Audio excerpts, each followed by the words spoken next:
So to get started with this video, some of the symptoms that I have is when we first got warm temperatures around February, I recharged the AC system because I thought that it was low.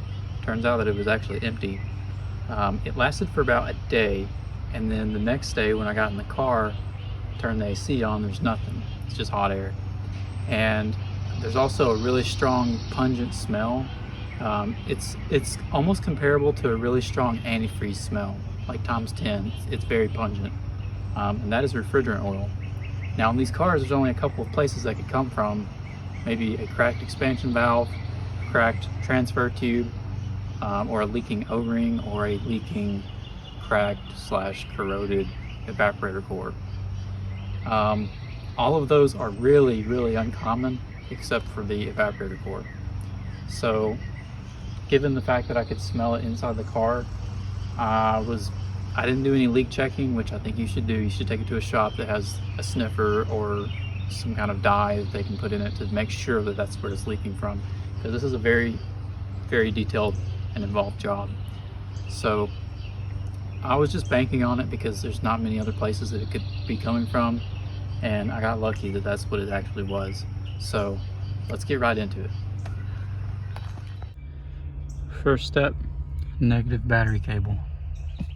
Rough air vent. There's 2 clips on the bottom. And there's 2 hooks on the top. You got 2 hooks, 4 clips. You got 2 screws on this lower panel.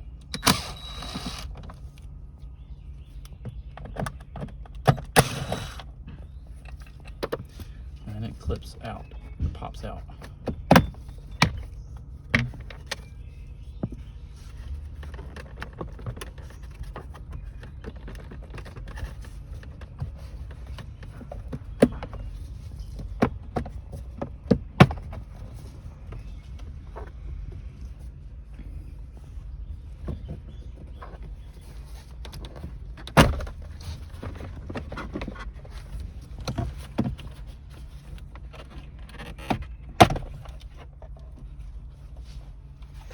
Disconnect your dimmer switch,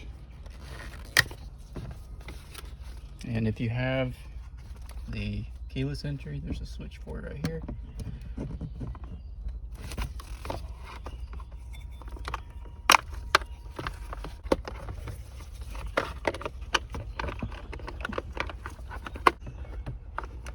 Let's open it first.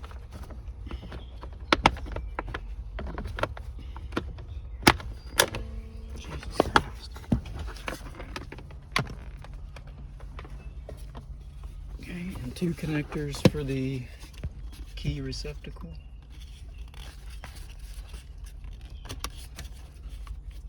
And that piece is out. Next piece is the top trim panel.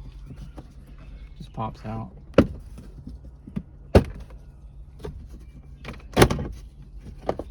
And unhook your switch.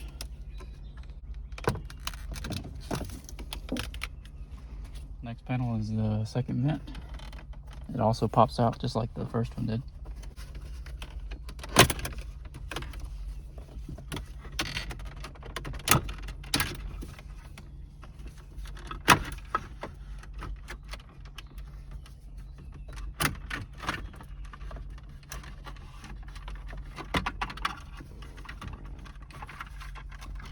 Be careful not to break these. Obviously, several of mine are already broken like this from somebody being stupid with it. Next vent, same thing.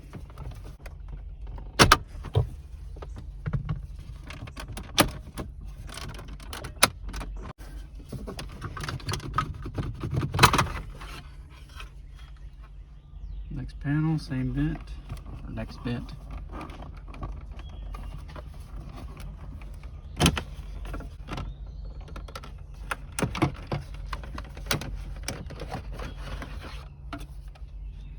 Next is remove the display, so 2 10mm.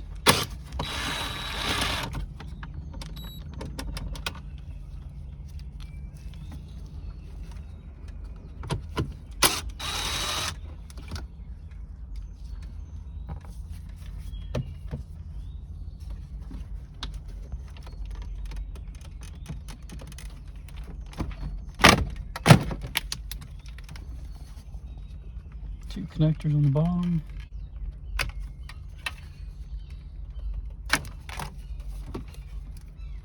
Another one, so 2 more on the top.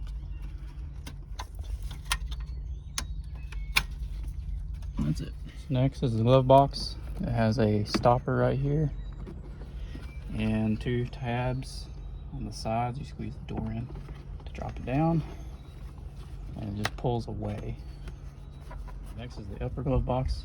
Gotta get 2 screw covers out. You can pause it. 2 screws.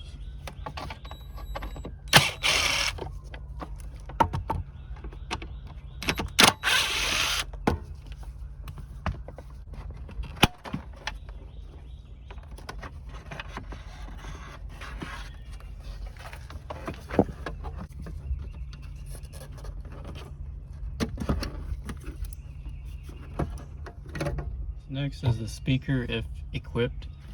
It's got several tabs that you need to release, and it comes out the top.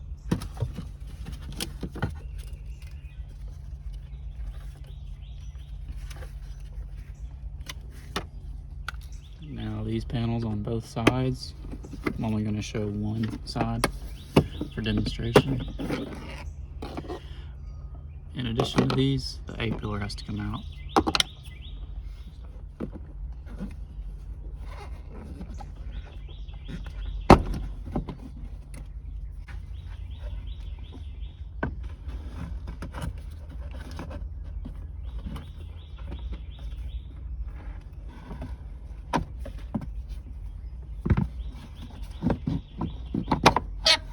Next, you can be removing this whole upper panel here.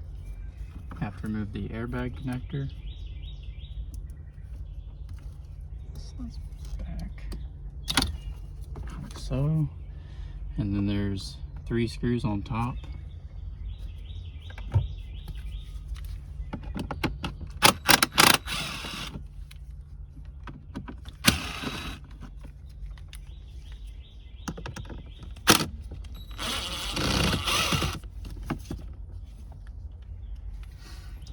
And there's 2 10mm bolts from the bottom that fasten the airbag to the subframe assembly.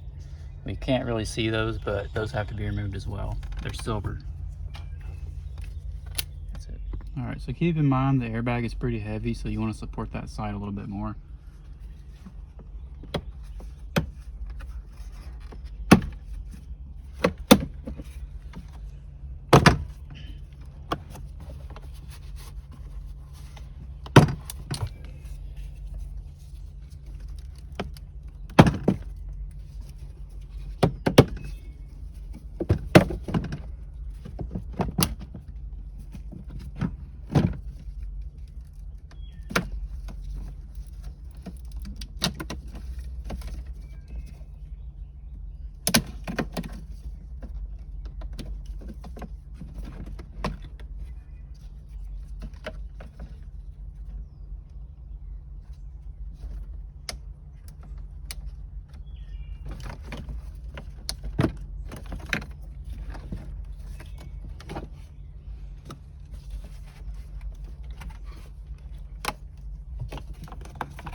Just got to remove this handle.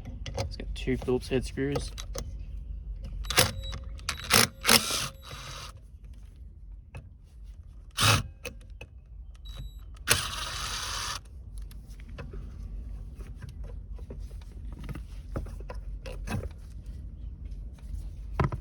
Okay, so let's remove the steering wheel. There's 2 covers, one on each side to get to the bolts for the airbag.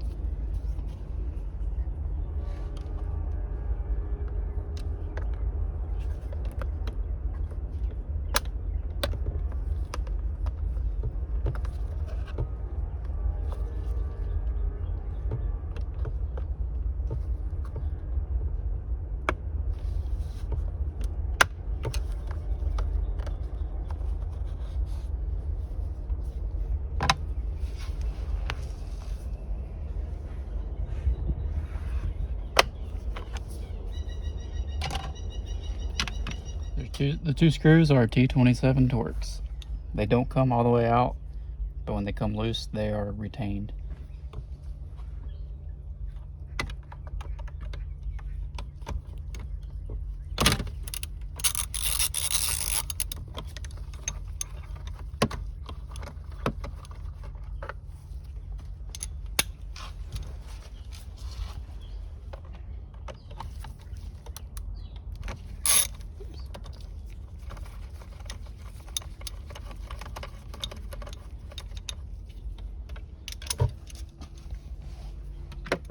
Now the airbag should just come straight out. And disconnect the two connectors.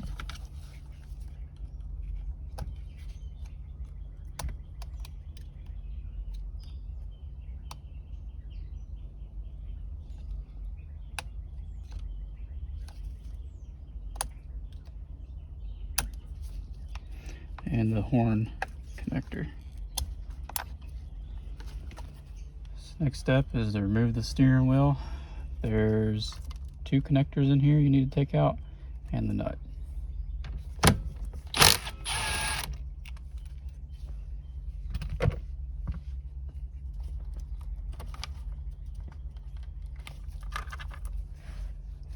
Obviously mark it. I've had this out before, so there's still a mark in there, but you want it back in the same position. You may have to use a puller to remove it. There's two screws right here for a puller to be installed. Sometimes they get stuck. Now we can get to the screws for the lower trim panel. And there's supposed to be a third one up under here, but I guess mine's missing.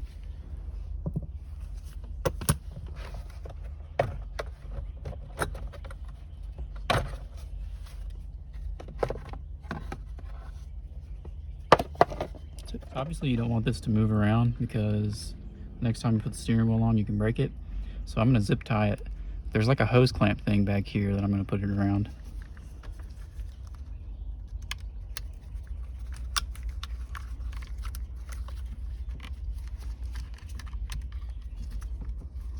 Just like so.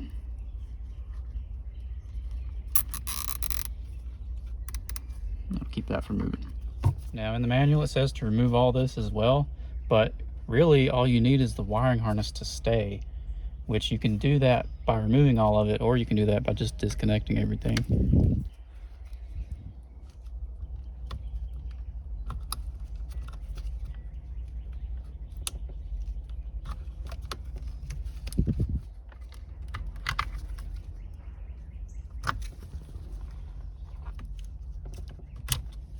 Just like that. And you'll unclip it right here too.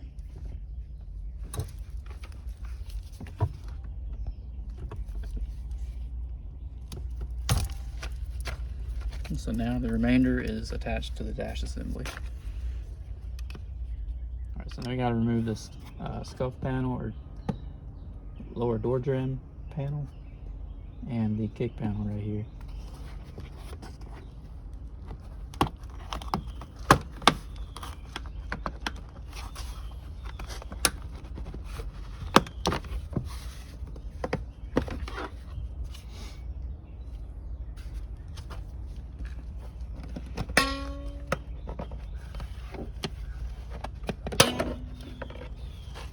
So next is the center compartment. There's one screw on each side and then it pops out.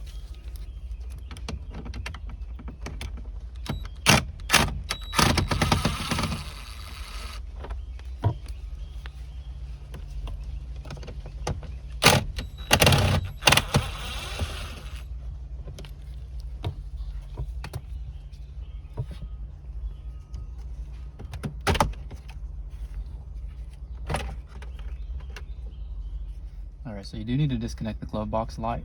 There's a little wire up under here you gotta disconnect. That one there. So you gotta remove this lower panel. There's two clips, one on each side, and it pops out.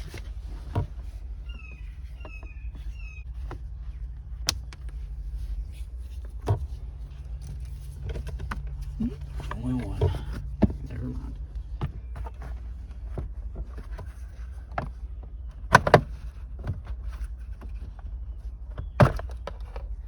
and then disconnect the cigarette lighter.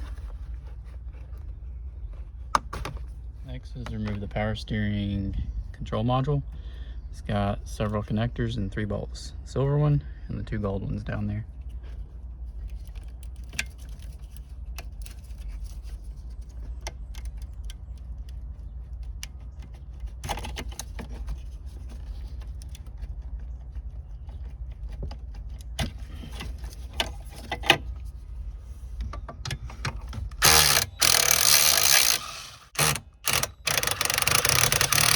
Now I'm actually going to leave it because the purpose of that is to isolate it from the substructure.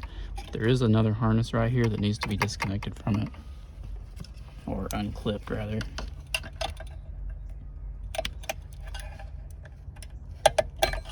That one there.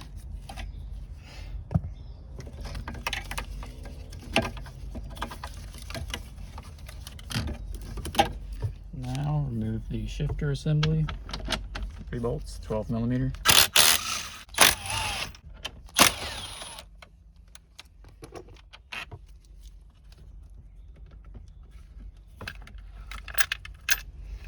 And it's got 2 connectors on it.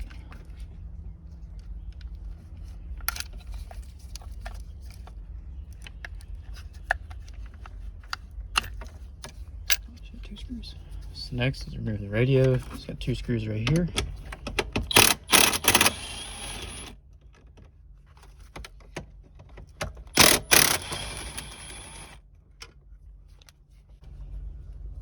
So there's 2 more screws on the bottom.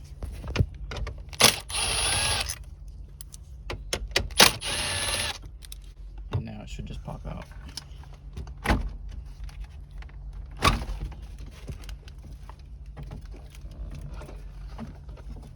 There's 2 connectors and the antenna to disconnect.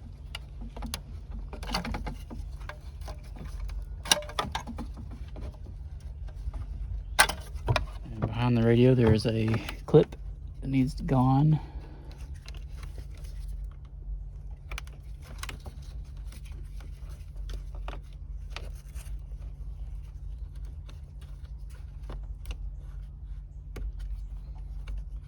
I'm going the right way, but they're right.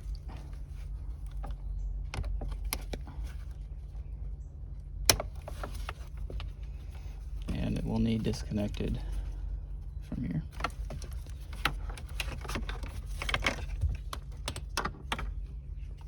Okay. Now the next thing that's going to come out is this entire substructure for the dash assembly. So any wires you see passing through like this, it'll help if you go ahead and pull them out, because it'll make it easier when you're trying to move this whole thing out. Try to tuck it back like that. Just any wires that you see.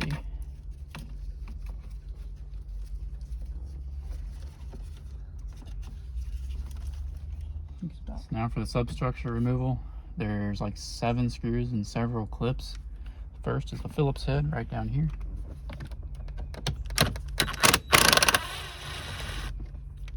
That goes directly into the heater box. And the others are 10mm.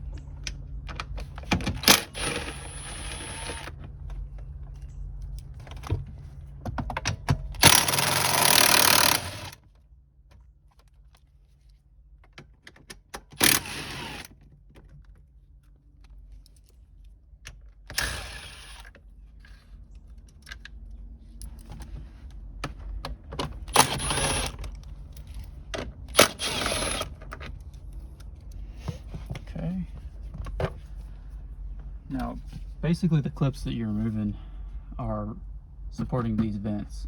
So there's one here, there's one here, there's one in the back right here, there's one over there, and I think there's another one somewhere else.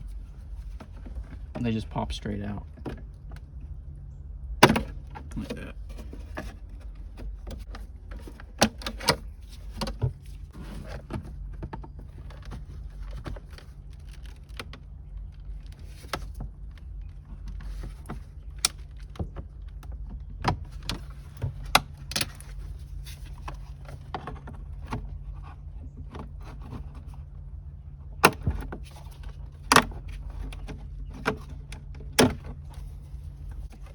Okay, in the sides, that was the other two I was missing. You'll have to remove the trim or the door seal here. It goes into the side like that. All right, and the last clip is right here on this vent. This comes in from the back.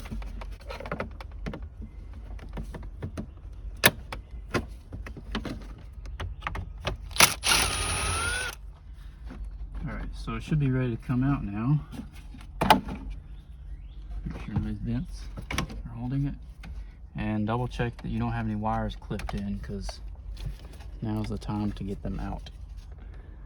Like here's an air sensor that needs to be unclipped.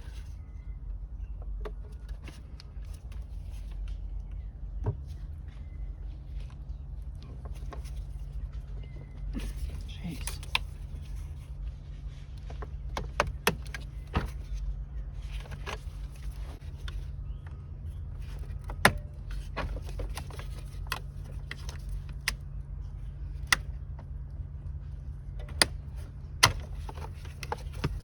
All right, for whatever reason, this harness is bolted to the back of the dash pad, or the dash substructure.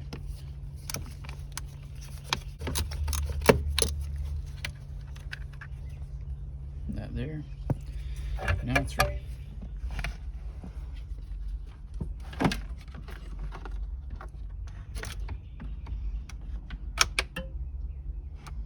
That's it. So next is to remove this lower vent. You have to fold back the carpet to get it out. One little clip holding it over here, and it just pops out over here. I think there was supposed to be a clip.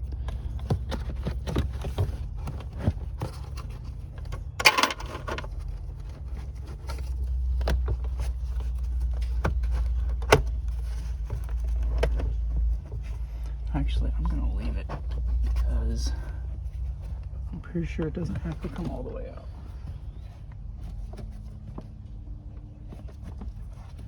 I feel like this is a tracker.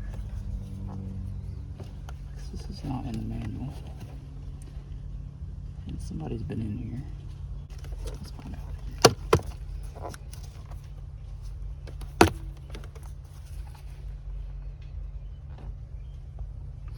This is definitely some kind of tracker.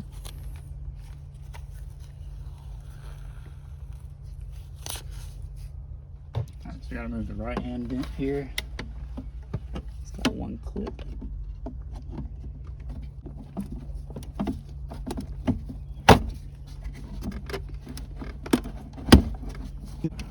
Clip.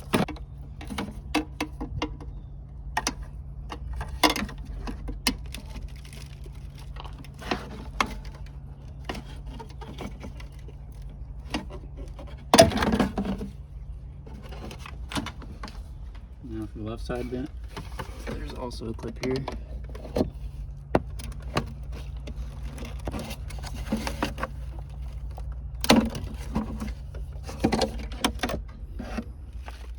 Now for the center vent, there's two clips holding it to the lower section. One is right here.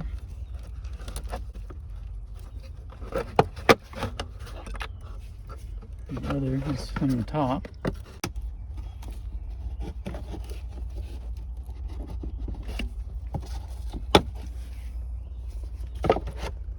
Comes right out. Now for the defrost vent, two clips, well, 5 clips.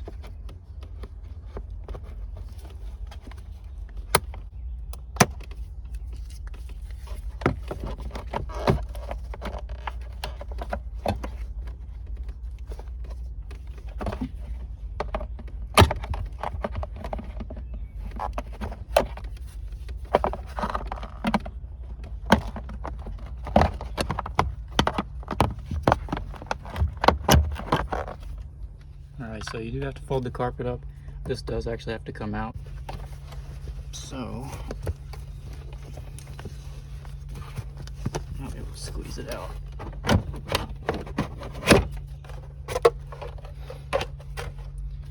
This black module is the AC module. that's the connector for it right there. Oh, there's another one.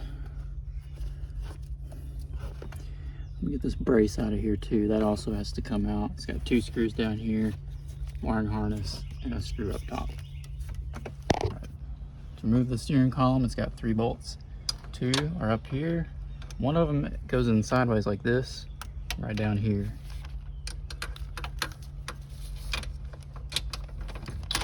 They're 12 millimeter.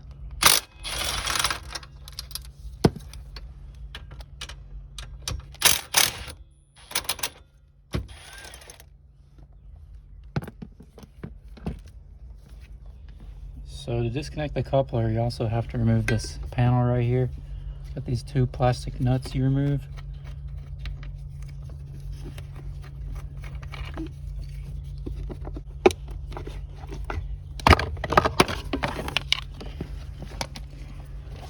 And make sure when you disconnect this that you mark it so that it goes back the exact same way. Alright, so as you can see, the harness has been pulled back from the dash. This is pretty much like trial and error, because in the service manual it just says to disconnect the connectors and remove them from the clamps. It doesn't say which ones. There's like 4 that it shows, but there's actually like 50. Like, not even kidding, there's like 50. So basically anywhere that it ties into this substructure or this frame has to be disconnected. Now I'm looking at this now. You can probably unbolt the structure and pull it back enough to get the heater box out, but I'm doing it by the service manual. So the next step is to get all of this out. And as you can see, it's a bolt over there, a bolt there, 2 there, 2 here, and this structure should come out with the heater box and stuff. And I haven't mentioned it thus far, but obviously you need to disconnect the refrigerant lines from the firewall and the heater core lines from the firewall. I haven't done that yet. You're supposed to do it first, but I just started here first. But you do have to do that.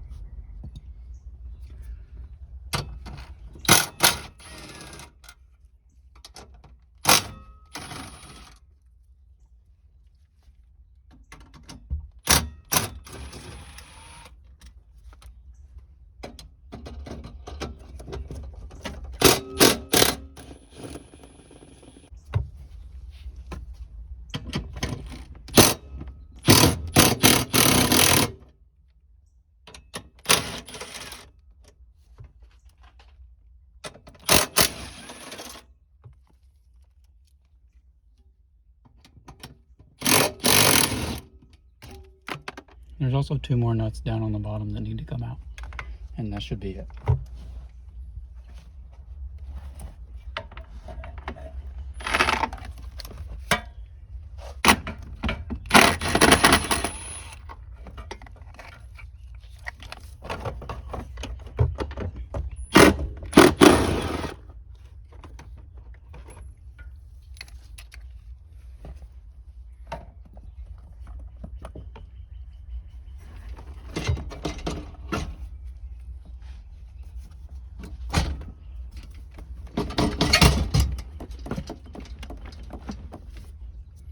So now that I got this away from the firewall, I'm going to reach around because there's 1 wire off of this harness that I couldn't get, so I'm going to go ahead and get that.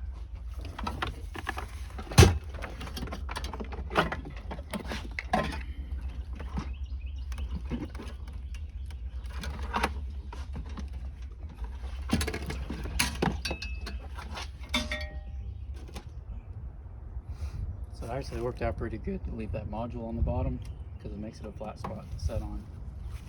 So the first step is to get the blower housing off, and then we can have access to the evaporator to slide it out this way.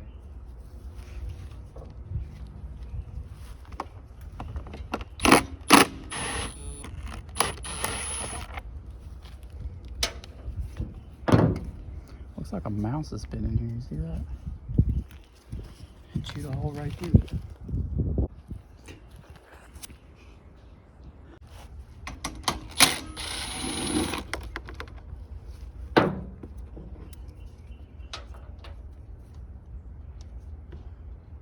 looks like I can just remove this bar.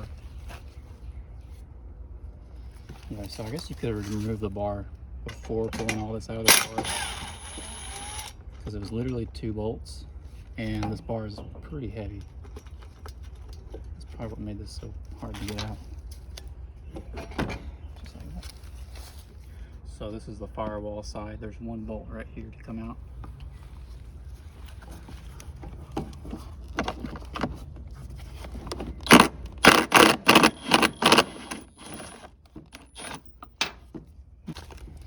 And this lifts up.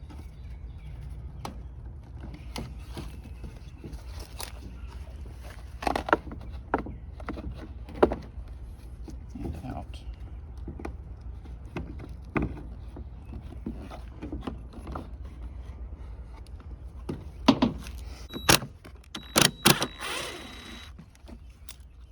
Right here.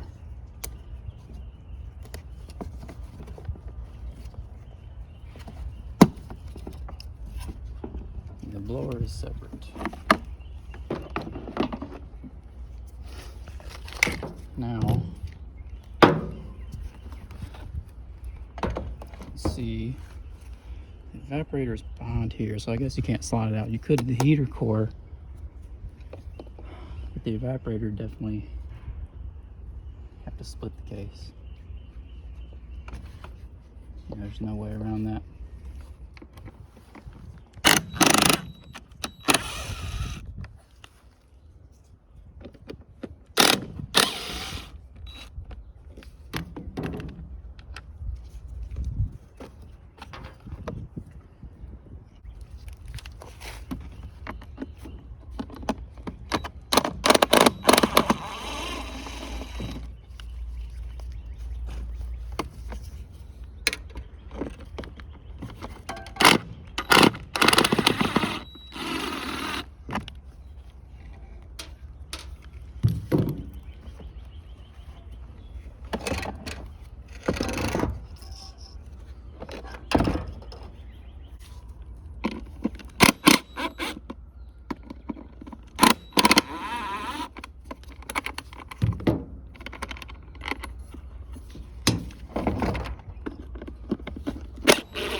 Give me a screwdriver.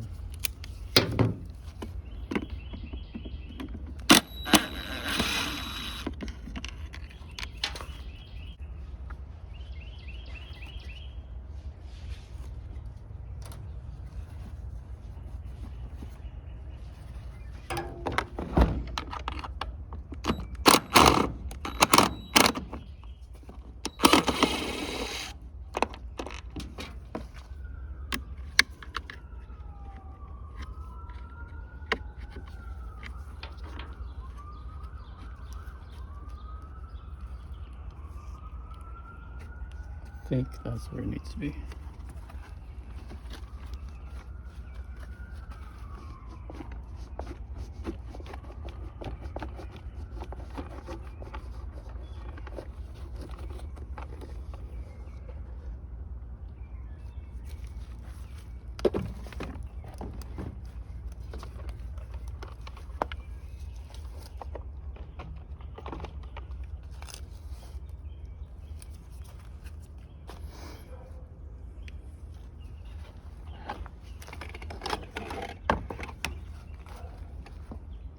Yeah, so this is the target, And you look at the sheen that's on this foam and how oily it is.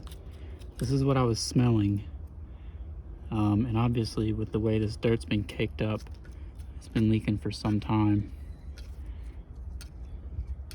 But yeah, that's the, I'm happy to see this because I was hoping it wasn't something stupid like a line in the engine compartment that was getting sucked in through the fresh air vent. But it was really pungent inside the car though, so I was just banking on this.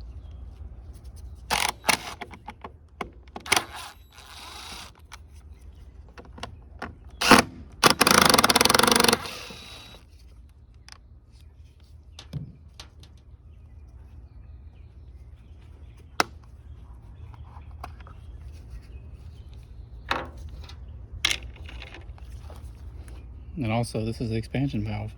It's not outside the car like on the firewall. It's actually mounted straight to the evaporator, unfortunately. And it's got to be removed before that'll slide out.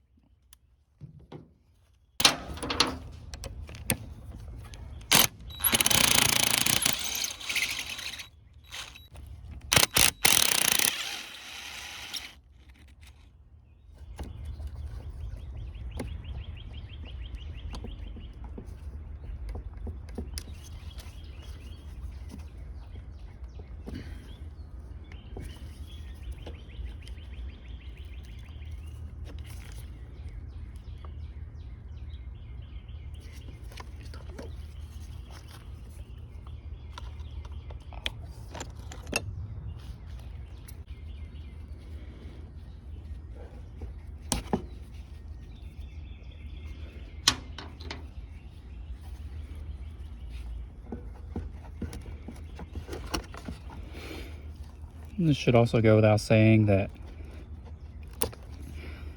make sure the O-rings are in really good condition. And I'm gonna do the expansion valve anyways, even though I don't think there's anything wrong with this, just because this is so much work.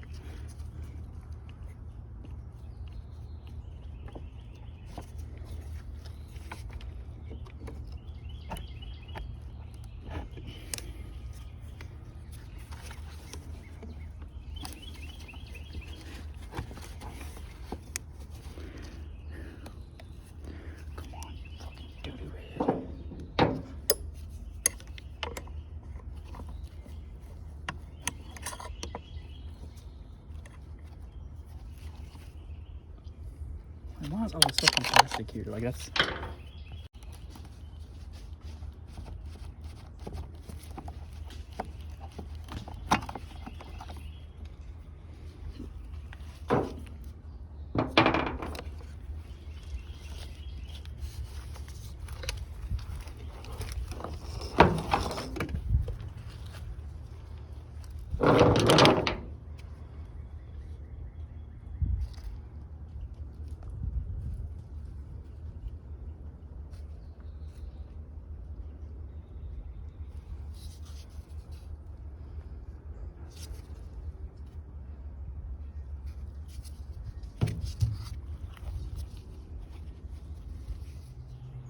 So this one is a little different than the original. It doesn't have like the core style that's soldered to the, I guess, end tanks, similar to like a radiator. This is kind of like a solid plate style, almost like a radiator heater or electric heater, if you know what I'm talking about, oil heater. And the foam is a lot thinner, so I added some to it, also around the inlet or the ports, because there was none on it before. It fits pretty good now, so I'm getting installed. So I just got the case set back together for now, but I wanted to mention something real fast. Hybrids that have an electric AC compressor, they require a special oil. It's a non-conductive refrigerant oil. This is the part number. O'Reilly Auto Parts sells this. Advanced sells it. AutoZone sells it. Napa sells it. It's like $18 for this bottle, but you can't use the other type because it is conductive. This is what you need to use. And also, You need to add a little bit. I'd say maybe 1 ounce if you replace the evaporator, because it does hold a little bit of oil.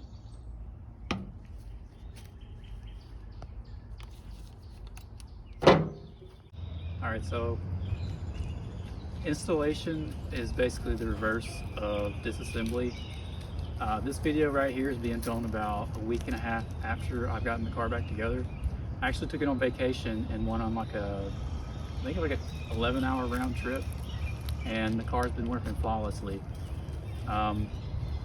It's really tricky to recharge the AC system. I know I told you what oil to use, but it uses standard R134A refrigerant like most cars on the road.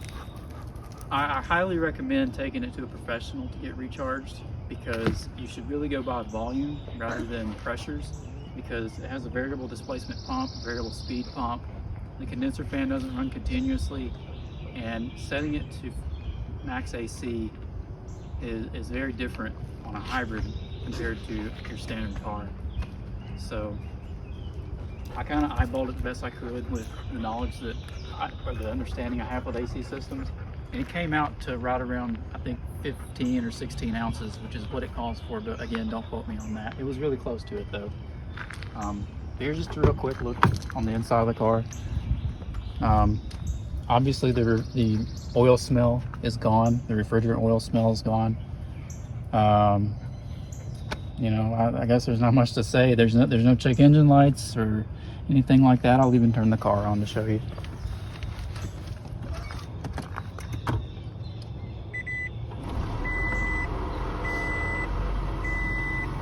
Yeah, all the standard AC features still work like normal. Yeah, I don't know. There's not much really to say about it. But yeah, this is the follow-up video to it. Just wanted to show you guys this. And I don't normally make step-by-step repair videos for cars. That's something that I had thought about doing. Something like this it takes a lot of work.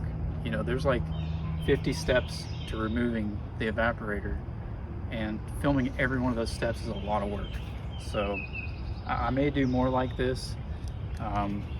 It's kind of a niche thing because not everybody watches it for fun. It's really for people that need it. But you know, leave some comments and let me know if it's something that you guys might like, and I may try to do more of them. So anyways, I hope that's helpful. Thanks for watching.